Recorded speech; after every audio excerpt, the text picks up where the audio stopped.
Praise the Lord Jesus Christ. Hey everyone, and welcome. Today we're jumping right into a really profound explainer of some incredible source material. We're going to take a deep dive into the book of Revelation, specifically focusing on its stark warnings about the end times, this concept of the illusion of the false queen, and the impending judgment that's supposed to follow.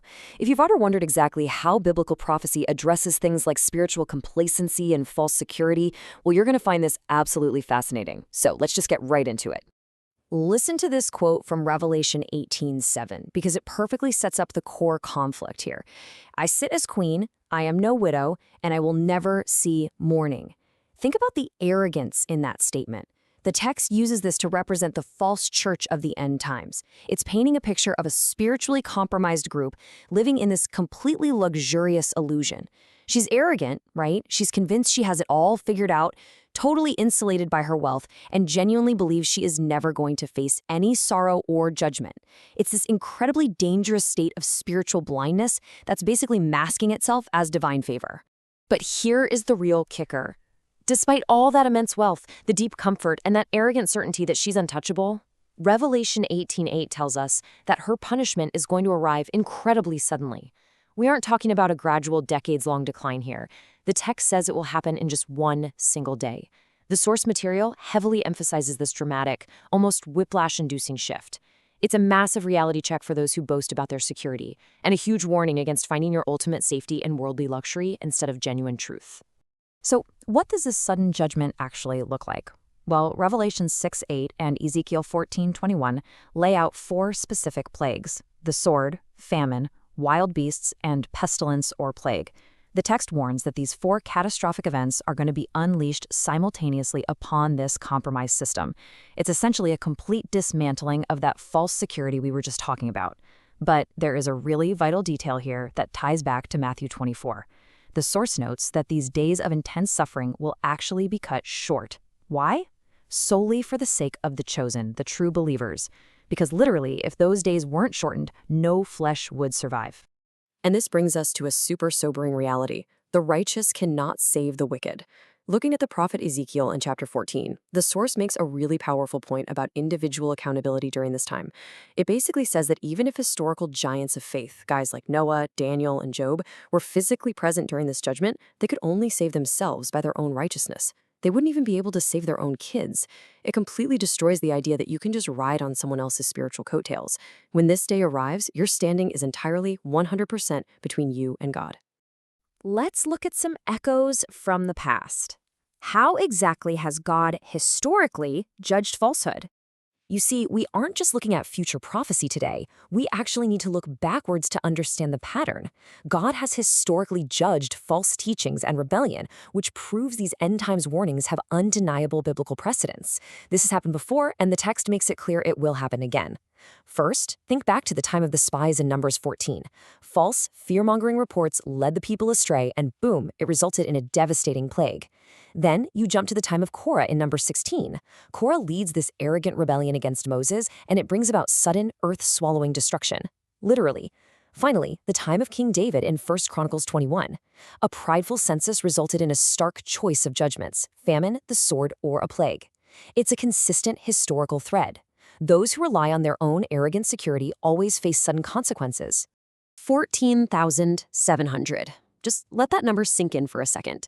That is the exact number of people who died by the plague during Korah's rebellion alone. It really highlights the immense, very real cost of following false leadership. We aren't talking about a handful of people. This was a mass tragedy born directly out of spiritual deception. It's a heavy reminder that falling for the illusion of false authority carries some truly devastating weight. All right, moving on to the ultimate sorting, the parable of the figs.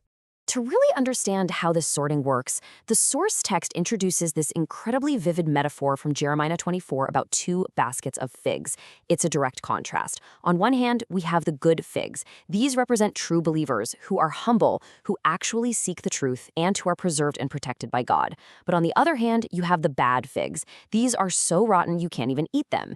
They represent the false church, arrogant, stubbornly clinging to their luxury, and completely refusing to accept genuine truth. Because of that, they are left behind to face the very plagues we discussed earlier. It is a stark black and white reality. There's no middle ground here. And for those who end up in that bad basket, The outcome is severe. They are sentenced to the sword, famine, and pestilence. Diving into Jeremiah 15:2, the explainer points out a pretty grim, inescapable reality. Those who stay entrenched in the false church, who cling to the illusion of the queen, are going to be given over to exactly what they are appointed for. The text literally says, those destined for the sword go to the sword, those for famine go to famine, and those for captivity go to captivity.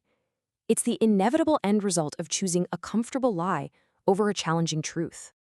So, how do we respond? Let's talk about escaping the illusion and a call to spiritual clarity. I know we've covered some incredibly heavy, intense material today. But the purpose of this source text isn't just to doom-monger about disaster. It's meant to be an urgent wake-up call. It's an invitation to evaluate where you stand spiritually right now and to step away from comfortable false environments before it's too late. But to do that, we have to define the trap, which the text calls Babylon. And it's not talking about the ancient historical city. It defines Babylon as the spiritually confused, arrogant, false church of the end times.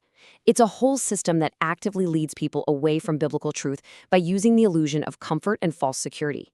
You have to recognize this spiritual trap so you can escape it before that sudden judgment falls. Because at the end of the day, it all boils down to one final measure: the Lamb's Book of Life. According to Revelation 13, when that final deception happens and the beast demands worship, there is only one true protection. Only those whose names are written in the Lamb's Book of Life, the humble believers who walked in the truth instead of the illusion, are going to be spared. It's the ultimate registry of the people who chose genuine faith over worldly comfort. And that brings us perfectly to our final thought for today's explainer. Are you walking in truth, or are you walking in the illusion of the queen? It's the ultimate question that all of these scriptures are asking us. Are you seeking the hard, genuine truths of your faith, or are you just sitting comfortably in a compromised environment, totally convinced you'll never see morning? Take a hard look at your foundation today. Thank you so much for joining me as we unpacked this source material. Keep seeking the truth, and I'll see you next time.